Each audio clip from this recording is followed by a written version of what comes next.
माझ्या ब्रह्मतत्वाला तू कळत नाही का? तुझ्यामुळं माझं ब्रह्मतत्व वाया जाणार आहे. मला तुझ्याला अपमान केला.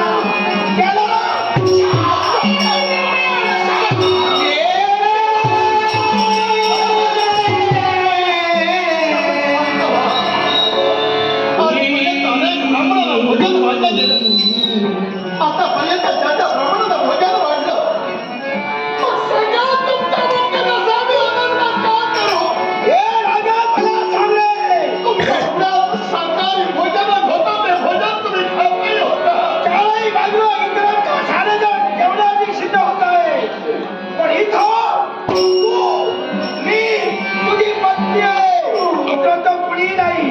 मग इथं जे तुला भोजन वाढविला ते खास करून माझा अपमान करण्यासाठी मांसाहारी भोजन.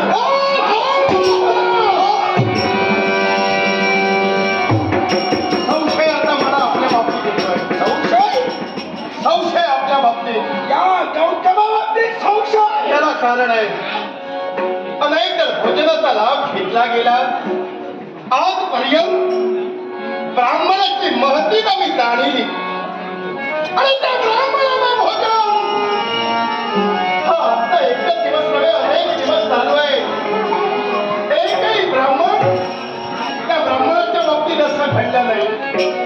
तुम्हालाही शाकाहारी भोजन होतं. पाहिलं मी मांसाचा तुकडा मलाही दिसला पण तो प्रथम नव्हता.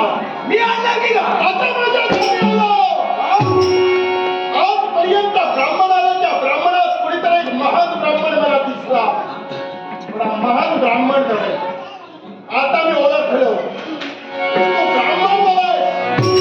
तो कुणीतरी ढोंगी आहे. तो कुणीतरी शिवाय तुम्हाला ढोंगी म्हणतोय. तुम्हाला स्वार्थी म्हणतोय. आम्ही पाय धरले तुझे नाही आम्ही मुद्दाम घडवलं. विनवणी करताय जनतेच्या ठोकरीनं दूर करताय. अरे कसला ब्राह्मण? ठोकरी सोडते आहे. अरे दाढी-मिशी बांधून दाखवता सोडून ब्राह्मण. अरे दाढी-मिशी बांधवलं राज्य मरण करता येईल. तू गौतम ब्राह्मण. तुला ठोकी पडली. ही जी केस कला आहे परमेश्वराचा नामस्मरण करता करता वाढलेली केस कला ही त्याचा परमेश्वराचा आदर्श आहे. कोणाच्या पारंब्यात काही थोड्या लावता. अनन्या शब्दानं तुला कुशल देतोय.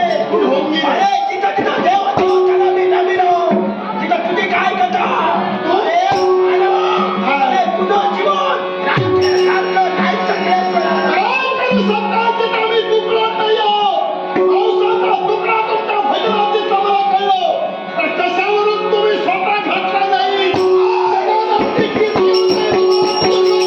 अरे ब्रह्मतत्वानं केव्हाही मांसाहारी तुकडा आपल्या हाती घेतला नाही. कारण ब्रह्मतत्व आम्ही काय आहे हे आम्ही जाणतो. मग त्या ब्रह्मतत्व नाहीच करण्यासाठी माझी ख्याती